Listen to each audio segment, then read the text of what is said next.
Wall Street Memes Casino, I'm fine. and Sportsbook. Sign up now for a $20 free bet. Just use the code IFLTV24. Sign up now. Terms and conditions apply. Welcome to another episode of Talk Smart with Pugh. and McCart. That's Tony Pugh. I'm Andrew McCart. The first one of 2024.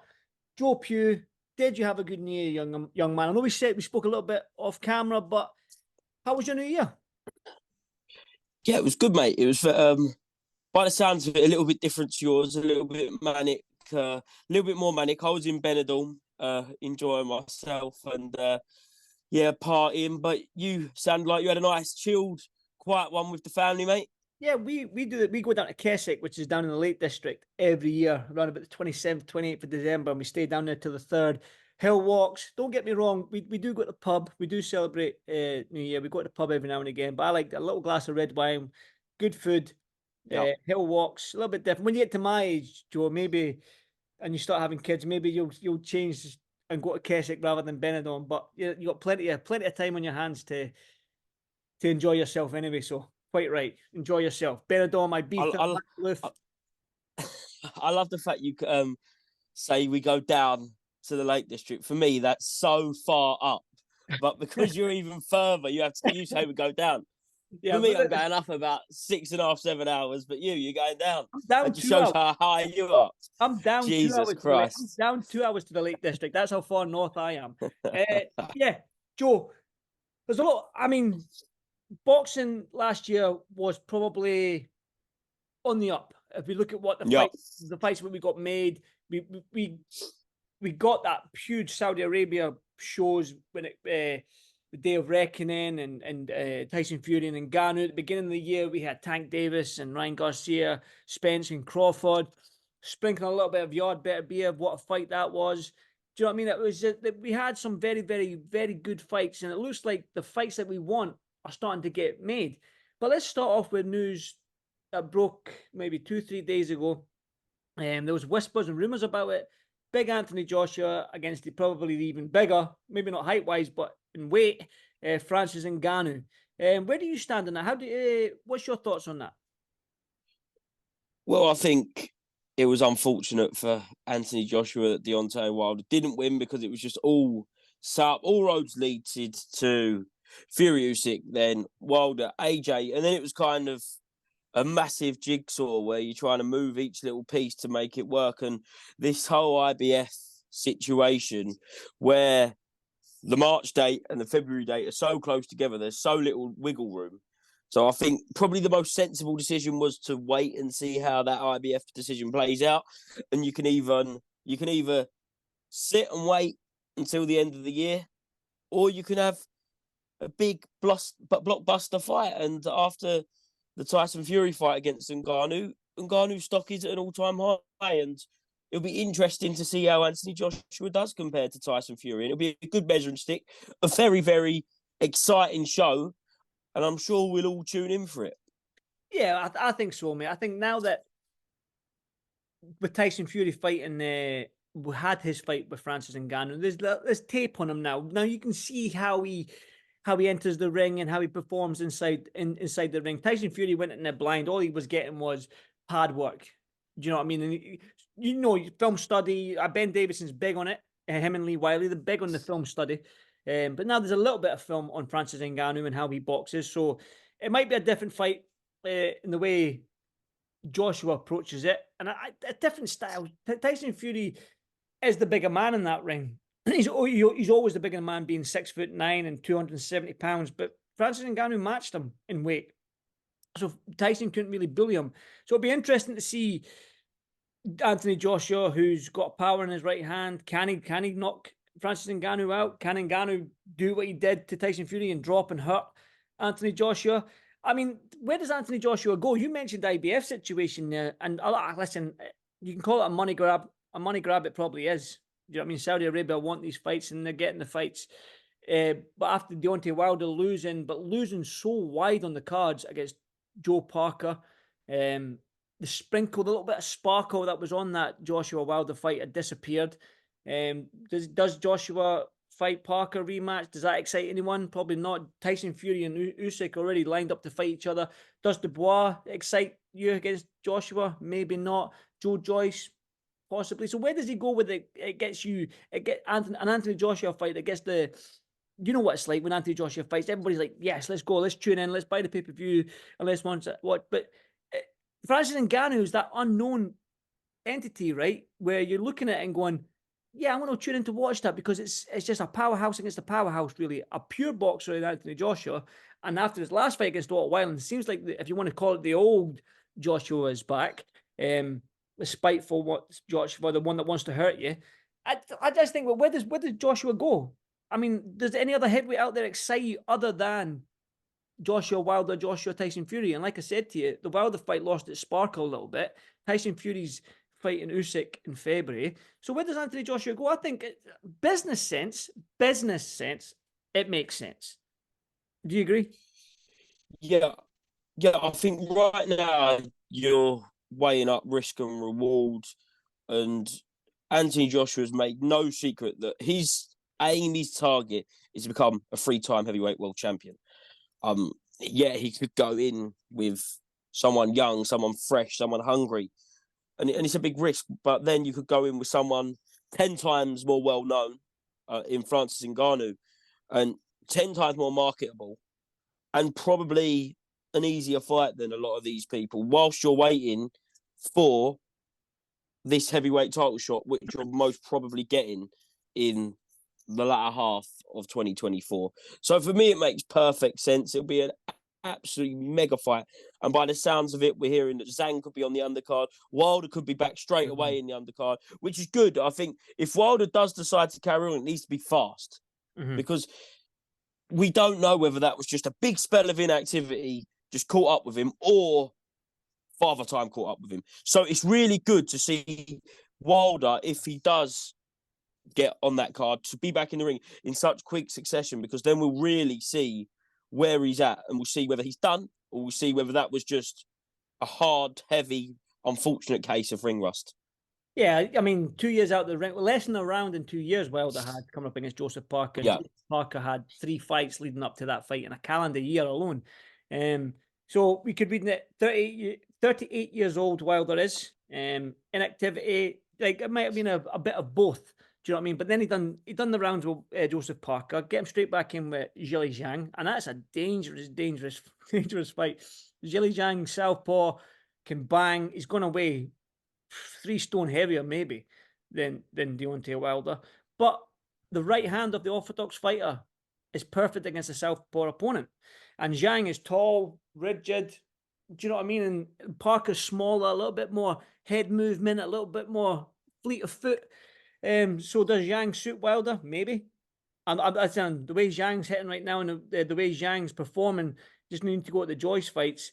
You're going to be hard pressed to bet against him, against Deontay Wilder, if you're going off the last 2 performances. But like I say, we're getting the fights we want to see. I still want to see Joshua Wilder. Don't get me wrong. I still want to see that fight. I think styles make fights, as we've seen before in the past. And I think now, in an ideal world, I think I spoke to Sam Jones about this. We all want to see Joshua Tyson Fury before they retire. We don't care if they've lost or whatever. We want to see that fight. So the ideal scenario, if you're playing out as a boxing fan in your head, Fury beats Usyk, right? All the belts fragment. Then they get the rematch on Fury-Usyk. Fury beats Usyk again, let's say. Joshua beats Ngannou, goes on to fight Hrgovic for the IBF. He wins that. Come 2025, we finally get to see Tyson Fury, Anthony Joshua. Now, is that going to happen? Who knows? Exactly. Who knows? But I think once we get this kind of section of heavyweight fights out of the way, because I think this March date is the last of this Riyadh season, if I'm right, and then it goes off to Ramadan, and they do what they've got to do in Saudi Arabia, and then it'll probably all start again in October time. And I think once we finish this March show, once we see the landscape after that, because don't forget, in this March show, early March, we're going to have, hopefully, an undisputed champion. We may have an undisputed champion who's already had to relinquish a belt or 2. And now we would have seen every governing body take shape and take form. Because let's be real, every governing body has kind of took the pressure off the gas because they all wanted the undisputed fight. But no mistake about it, after Fury and Usyk fight each other, there's going to be a lot of governing bodies ordering a lot of different fights. And it'll be very interesting to see the way the latter half of 2024 plays out, because I think we could see a reformation of the heavyweight division, certainly by the start of next year when we talk in 12 months' time. I think the landscape will be very, very different. Well, going on these last two Riyadh shows, the landscape of heavyweight division changes all the time, it seems. Yeah. I mean, Parker, I don't think many people had Parker beating Wilder. Dubois against Miller, I don't think many people had Dubois beating Jarrell Miller the way he did, stopping him in the last round with 8 seconds to go. Ajit Kabayel announced himself on the scene, beating the monster Makhmudov. Who else? I'm probably missing somebody else there, but you know what I mean? It's Frank Sanchez. Frank Sanchez. I mean, we've got, and I was looking at the age of these heavyweights. Daniel Dubois is only 26 years old. Do you know what I mean? All these other heavyweights are 35, 36, Wilder 38, Joyce 38, Zhang 40. And then you've got a young Jared Anderson and Moses Atuma with Daniel Dubois. Do you know what I mean? The heavyweight scene's got some young guns coming through that want to maybe stamp their authority early and take on some of these old dogs. We don't know yet. And like I say, these last couple of shows that we've seen, the landscape changes all the time. Big Martin Bacoli, I've got to mention Martin Bacoli, or Billy Nelson will probably give me a wee phone call after he watches this. Martin Bacoli, I mean, he's a dangerous fighter in the heavyweight division. I know he probably should right that wrong with Michael Hunter, but he's up there number 1 in the WBA. So you're talking about these belts being fragmented after the Usyk fight. Yeah, it's an interesting time. I'm looking forward to 2024. I really, really am. I want to know where Canelo goes. Does Spence Crawford get their rematch on at 154? Devin Haney, does he fight Ryan Garcia, Tank Davis at this stage of his career? Do we get to see Josh Taylor versus Jack Catterall beginning of the year? The rematch on that one. Yeah, it's the way 2023 went. I think we were seeing the way boxing should have went. Who gives a shit about your zero? I mean, Leonard, Hagler, Hearns, Duran, Ali, Spinks. Nobody gave a shit about their zero back then. I mean, you lost, you came back, you had the rematch, or you built yourself up again, you went again, and you know what I mean? It's now there's too much emphasis on losing that zero and dropping right down the bottom of the pile and forgotten about. I mean, that's where boxing's lost its way a little bit. Losing a fight, if you lose a fight and you're in a great fight, right? But you get the L, who cares? Do you know what I mean? You've proven yourself that you can stand in and have a good fight. Go again. But the way boxing is and politics and I don't know. Well, I'm going to keep on a positive note though. 2024, Joe, we're going to see bigger and better fights. I think we're going to see more undisputed fights being made because we need to know the number 1 guy in the division.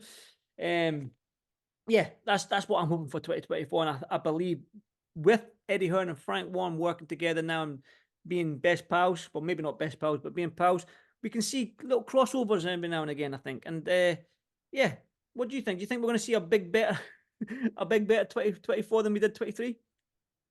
Well, I think 2023 was really good, as we spoke about throughout the year. I think it's important not to get too carried away because we've been, for a fair few years before that, kind of not suffering, but certainly not as good as last year. So we are getting a little bit spoiled now. So let's not take it for granted. Let's enjoy it. And let's start enjoying the boxing for 2024. And I think that kind of segues us into the first big show of 2024, which happened about 10, 11 hours ago over in Las Vegas. Golden Boy, Virgil Ortiz first fight at 154 against Lawson. I know you want to talk about the stoppage of that in a minute, but first of all, we've got to talk about Ohara Davies versus Barroso. And yeah, stayed up for that one. Good friend of mine, Ohara. And yeah, absolutely gutted for him. He made a bit of a mistake, and just Barroso, the power of him, just absolutely took him apart, just pounced on that mistake and just landed kind of 3 really heavy shots in the first round. And I think it was a bit like good night Vienna after those shots, mate. Did you get a chance to see it? Yeah, I watched it, and I'm gutted for Ohara Davies, man. He's after the Josh Taylor loss and Jack Cartwright loss, he built his way back up again. Like I said to you, get the mills on your record. Who cares? Build your way back up and go again. And he got himself back to a position where we could have got another world champion on these shores. But listen, it doesn't matter. Like, you get caught cold in the first round. You get caught cold. Do you know what I mean? You've not had time to warm up. You've not had time to feel the power and see where any mistakes or any nuances that your opponent gives that you can counter and whatnot. But I just think that Ohara got caught cold. And what interested me was Will Jones in the corner. There was a corner, sort of like, you know how you get the social media guys? Yeah. He had his phone. I watched the video, and Will Jones literally said, he's waiting for you to rush in. Don't rush in. And as he just finished that, Ohara rushed in with that bang. and got clipped. Just as Will in the first round. If that message got to Ohara Davies, or Ohara Davies waited to throw that shot, we might have had a different fight. But just as Will Jones said, he's waiting for you to rush in. Don't rush in. As he said it, he rushed in, and then bang. Good night Vienna, as you said. But listen, credit to Ohara Davies, credit to Will Jones. You get caught cold, you get caught cold. We've seen it many a times first. Amir Khan against Prescott back in the day. Do you know what I mean? Didn't even get time to warm up, and boom, boom, boom, boom, you're out. But listen, hopefully Ohara Davies comes back. He's got a great coach in Will Jones. I really, really like Will Jones, and tough one for Ohara. Yeah, definitely. And I think such a shame. He really embraced the kind of Vegas build-up. He was absolutely loving it, seeing him at the hockey. Golden Boy obviously got that contract with Golden Boy. And yeah, just would have loved to have seen the fight just kind of get into its groove a bit, because just see how the middle rounds would have gone, because Barroso looked old. But Barroso's only 40. I know he looks about 55. Nothing wrong with exactly. Look at this. I'm 41. Yeah, you look younger than him. You look much younger than Barroso, but it just shows that don't judge a book by its cover. I remember last year with Emiliano Marsili, who was like 49, coming in against Gavin Gwynn for the European. And for I can't even remember how many rounds it was. I think it was 9, 10 rounds. He gave him absolute hell until Gwynn managed to get him out of there. So, yeah, don't judge a book by its cover. And, yeah, gutted for Ohara, but I pray to God he comes back. He's still got a lot in the tank, and he hadn't lost for 5 years up to that. Yeah. After the Jack Catterall loss, he went away, rebuilt his stock, got that big contract, so hopefully he will get another throw at the dice. But we'll move on to the main event, Virgil Ortiz, and we were just talking about it before we pressed record. I know you want to talk about this stoppage, so I'll hand it over to you, Andy. Yeah, 20 weeks, man. That's too high profile, premature stoppages in my book. I just think, come on now, it's like a lot of the shots. If you watch the shots that Virgil Ortiz was throwing, a lot of them are just clipping his gloves. There was not one clean shot that got through. And if, as a referee, if you're in the ring a yard away from the action, you're looking at it going, it's on the gloves. Do you know what I mean? And I get it, maybe 10 unanswered punches, but if none of them are snapping your head back and making you do this, do you know what I mean? It's come on now. And then obviously the Barroso stoppage against Rolly Romero as well. That one, it's just, I get it, right? You've got to protect the fighters. I really, really do, right? Because it's a dangerous sport. You're getting punched in the head continuously, and it's a very, very dangerous sport for our entertainment, right? I get that. But watch the replay. About 8 of the 9 shots landed all on the gloves. Not one was clean. Do you know what I mean? And it's a big fight. If that was on the undercard at some journeyman or whatever, aye, fair play, but not on a big fight like that. Do you know what I mean? Ortiz, I don't know. That's how I just think it was premature. That's 2 from 20 weeks. I think now he needs to maybe take. I don't know. What do you do? What do you do? Can you suspend him? Can you? I don't know what you can do to stop him and maybe make. Again, I'm just waffling. I don't know. I'm not even annoyed, Joe. I just feel like, come on, it's boxing. Fans are tuning in for. We're tuning in for good knockouts, good stoppages, right? But obviously, I get fighter safety, but not when every 9 of the 10 shots that land on the glove, one body shot got through or something like that. Do you know what I mean? I need to watch the replay again. But yeah, I don't know where you sit on it, Joe, but I just think that's two on the bounce, 2 high profile premature stoppages now. I think we need to. We're not saying that Lawson was going to beat Virgil Ortiz. No. Like, we're not going to say that he's coming back, but I think he just looks. It's not great for Virgil Ortiz. Virgil Ortiz wants that comprehensive knockout. He wants that stamp. He wants the exclamation mark on his performance and kind of assert himself into that 154 division. I know Tim Tszyu tweeted about him after. That'd be a great fight for next year. I love Virgil Ortiz Jr. and that they was very respectful about each other, and they was like, yes, let's make this fight. So hopefully we get that fight at some point this year. But yeah, I just think it's hard again because you are battling between fighter safety. Fighter But safety. Lawson wouldn't have want to go out like that. No fighter would want to get stopped like that because at the end of the day, I know you sometimes have to protect fighters from themselves, but they at the end of the day, they know what they're going in there to do. They've made that conscious decision to go into a very dangerous environment for our entertainment. And I know sometimes you need to be safe from yourself, but I think in that case and certainly some other cases recently, let it go on. Yeah. I mean, you don't want to see a fighter get knocked out where he's in a stretcher and stuff like that, clearly. But no, of course not. Like if you watch the replay, a lot of them, although he's throwing heavy shots, Virgil Ortiz, he's missed a couple, a lot of hitting the glove, maybe the odd left hook to the body got through. I don't know. It's just Tony Beats. Virgil, listen, like you said to you, Virgil Ortiz would have won that fight. Lawson wouldn't want to have lost like that. And I think now with him and Tim Tszyu talking, I think that's a great fight. I love Tim Tszyu. I don't know what's going on with that Australasia boxing scene right now with Jaya Pataya, Joseph Parker, Tim Tszyu, Liam Paro. I've probably missed a couple more. Sky Nicholson. Do you know what I mean?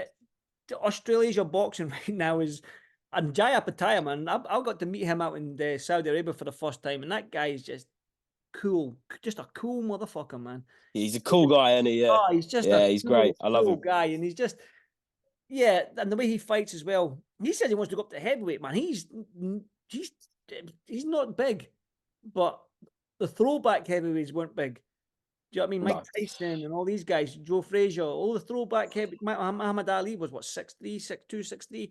I mean, these guys weren't massive back in the day.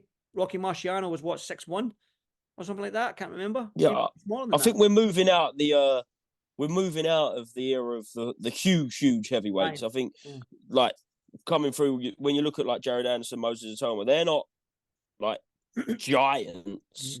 So yeah, Job Ty being that size fit right into that sort of era. I think we took a little turn there. I just want to mention Jaya Patel because I thought he was brilliant, man. Yeah. I just think that whole cruiserweight scene right now, especially with the ones that we've got in the UK, I think we'll see Jaya Patel back in the UK, either against Chris Billum-Smith, Reactor. I don't know who else is. You know what I mean, it's just a great division, especially in the UK. But then I've got a question for you, man. Right, the WBA have said that their new the super cruiserweights 224, right? Is that right? Is it 224? I think it's 224. Okay. Usyk came in at 221 his last few fights. And now they're saying if you're under that, you're in the super cruiserweight division. Does Usyk come in heavier against Tyson Fury to not rock the boat with the WBA? It's quite interesting. Do you know what I mean? You need to come in. You need to come in at 224, I think. But again, that's probably a conversation for another time. Like you said, we've just had Ohara Davies there kicking off the year. Gutted for him, but we've got another Brit aiming to become a 2-weight world champion. Probably again upset this apple cart because a lot of people are wanting this Bertibiev Bivol fight, Callum Smith. I'm giving Callum a great chance against Bertibiev. I mean, you're talking about further time with Barroso and Zhang, right? They're 40 and 40 years old. Bertibiev's what, 38? But if you have that power, it doesn't matter. It just doesn't matter how old you are. Barroso and Zhang have showed you, if you can punch, doesn't matter about age. Doesn't matter about age. And I can see it being a good fight. But I'm giving Callum Smith a great chance against Bertibiev. We've seen the yard fight, how vulnerable maybe at some points and how open Bertibiev is. And I think Callum's got a great chance next week. I think Beterbiev's always been that little bit open, but he kind of catches him on the gloves, takes one to land one, and slowly works his opponent down. And I think when you rewatch the Yard fight, I think I was at the arena that night and I was getting a little bit overexcited because what Yard was doing. But then I think Beterbiev's so clever in the way that he just slowly but surely breaks you down. And with the Callum Smith fight, obviously it was meant to happen last year. Beterbiev hasn't fought since the Yard fight, which was last January. So we're coming up to a year now, and he's getting to that stage where he's undefeated. He's got 100% KO record, and you might just be kind of waiting for him. It might not be this fight. It might be 2 fights time. It might be 4 fights time. You're waiting for that father time to catch up to him. So it's going to be really interesting. And we're in that stage of his career now where it may be this fight. It may be the next fight. Can he hold on so we get that big blockbuster against Bivol? But then if we get Callum Smith winning, then obviously we're all happy because another British world champion, we all got to get behind Callum Smith. But then you're thinking, I always wanted that unification fight. So it's a little bit of a win-win as long as we get the unifications. Yeah, well, Callum Smith, you talked about Beterbiev being out of the ring for a year. It would be what? Yeah. I don't think Callum fought once in 2023, and what was it? Maybe I can't remember, the summer of 22. I think the last time he fought might have been AJ Usyk too. When was that? That was August, was it? Was that August 2022? I can't remember. I might be wrong, but yeah. You're probably right, but yeah, I still think Callum's got a great chance.